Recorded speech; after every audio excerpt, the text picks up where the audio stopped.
થાય એવું આપણને અહીંથી આશ્વાસન આપ્યું.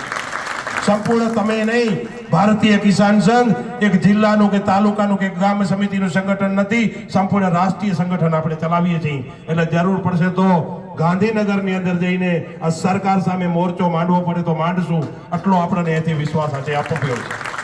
હું હંમેશા કહું છું તમને, હું અસરગ્રસ્ત ખેડૂતોને ખાસ આજ કહેવા માંગુ છું, પૈસા નહીં કરતા, 1 રૂપિયા નહીં મળે તો લડી લેવું જોઈએ એવી વાત કરજો. જ્યારે અસ્તિત્વનો સવાલ આવી જાય ત્યારે પૈસા ન હોય. પૈસા આપણા હક છે, આપણી માનો, આપણી માં લૂંટાય છે, આપણે લેવાના છીએ, એનો બે મત નથી. આપણે એમ સમજી લેવાનું આપણે કોર્ટમાં ગયા છે, પૈસા એના બાપ કાઢે જટીને લેવાના છે.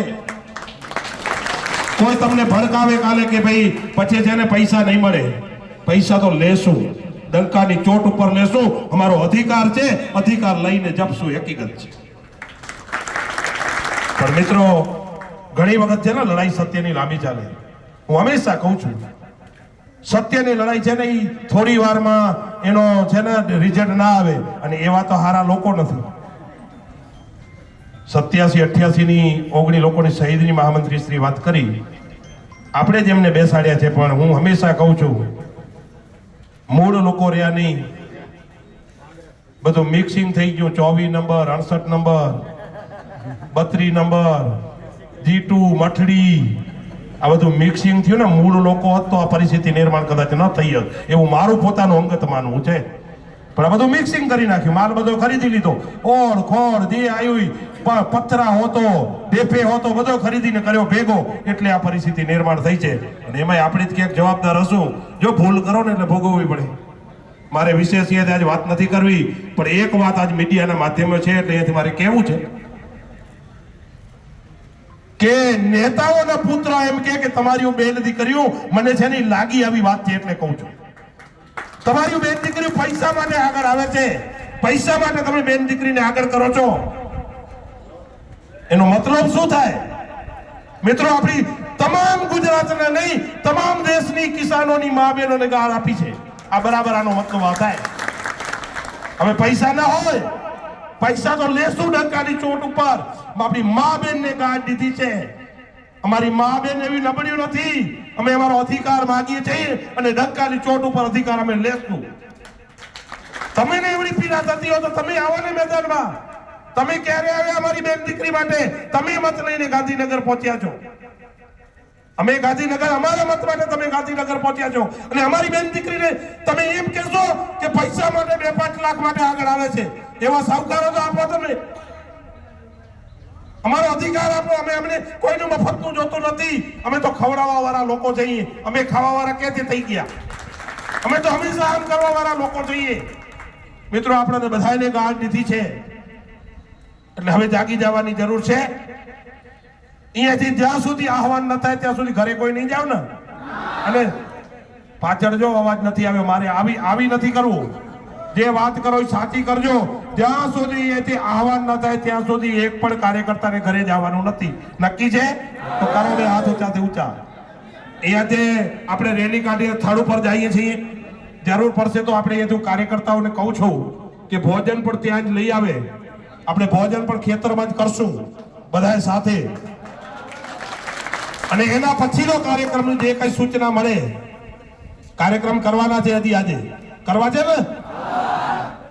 સરકાર આજે 3 મહિનાથી આપણે રંજાડે છે ને, એને આજે યાદ કરાવી દેવાનું છે કે અમને રંજાડવાનું રહેવા દેજો, બંધ કરજો. કોઈ ચિંતા કરવાનો વિષય નથી. આપણે વાંધો નથી ને, પગે જ રેલી કરીને જશું તો 2.5-3 કિલોમીટરનો ગાળો છે. આપણે પગે સ્થળ ઉપર જઈએ છીએ.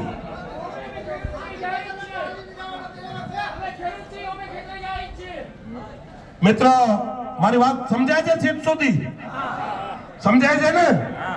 અહીંયા થર્ડ જ્યાં સુધી ભારતીય કિસાન સંઘનું આહવાન ન થાય ત્યાં સુધી અહીંયા રજા વગર એક કાર્યકર્તા નહીં જાવ ને. ઘરે નથી જવું ને રજા વગર. ભારતીય કિસાન સંઘ કે પછી ઘરે જાજો. ત્યાં સુધી આપણે ઘરે જવાનું નથી. અને લગભગ કાર્યકર્તાઓ મન મનાવીને આવ્યા છે કે શિવજીભાઈ 10 દી હવે રોકાવું પડે તો એ રોકાવું પડે, એવું મન મનાવીને આવ્યા છો ને.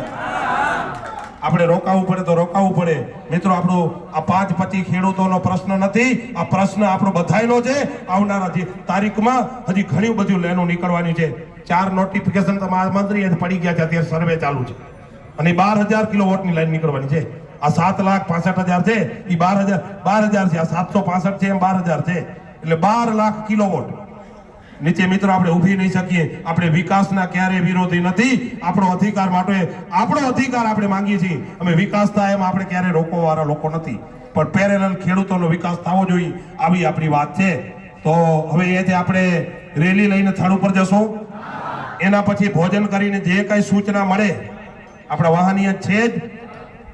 એના પછી આપણે એક રામદેવ પીરે એક સભા કરવાની છે.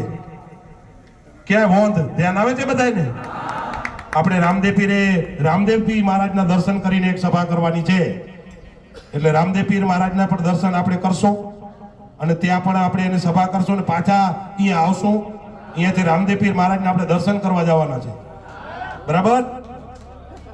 નીલા નેજાવાળાના દર્શન કરીને પાછા અહીંયા આવવાના છે. એના સાનિધ્યમાં એક નક્કી પહેલાથી જ કર્યું હતું કે રામદેવ પીરના મંદિરના એમનો માથો ટેકાવીને, હા, એટલે પ્રમુખ શ્રી કહે છે કે એ ગડબડ ન થાય. વોંધ વાળા કહું છું, મોટા રામદેવ પીરનો જ્યાં મેળો થાય છે, ધ્યાન છે ને બધાને? ધ્યાન ન હોય એવા કેટલા લોકો? ધ્યાન ન હોય એવા બધાને ખબર જ છે.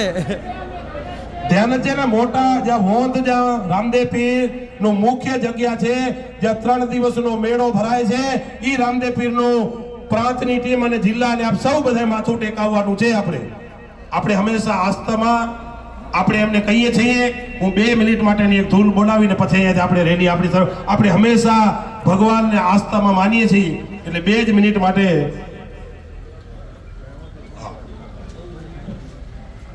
જો ડિઝાઇન તમને બતાવી દઉં. આપણે જો કોઈ પણ લડાઈમાં સફળતા મેળવવી હોય ને તો આડધારે લડાઈ, ડિસિપ્લિન વગર ક્યારે લડાઈ. આપણે ખેતરમાં જેમ તેમ વાવી આવીએ તો હાલે?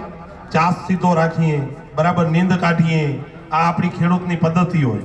એટલે બહેનો, પછી જિલ્લો અને પ્રદેશની ટીમ, અથવા તો પ્રદેશની ટીમ પછી બહેનો, પ્રદેશ અને જિલ્લાની ટીમ પહેલી રાખીને પછી બહેનો રાખો, પછી બહેનો ને એના પાછળ આપણે વ્યવસ્થિત, કોઈને વચ્ચે ટ્રાફિક ન થાય એમ રોડ આપણે જશું. એટલે હું 2 મિનિટ માટે ધૂન બોલાવીશ. આપણે તો હંમેશા આસ્થામાં માનીએ છીએ, ભગવાનને કહીએ છીએ અને હજી સદબુદ્ધિ આપે. આપણે કોઈને મારવા તોડવા માટે નથી નીકળ્યા. આપણે તો હંમેશા કહીએ છીએ કે ભગવાન એને સદબુદ્ધિ આપે. એવી 2 જ મિનિટની એક રામધૂન બોલાવી અને અહીંયાથી આપણે રેલીનું પ્રસ્થાન કરશું. શ્રી રામ જય જય રામ.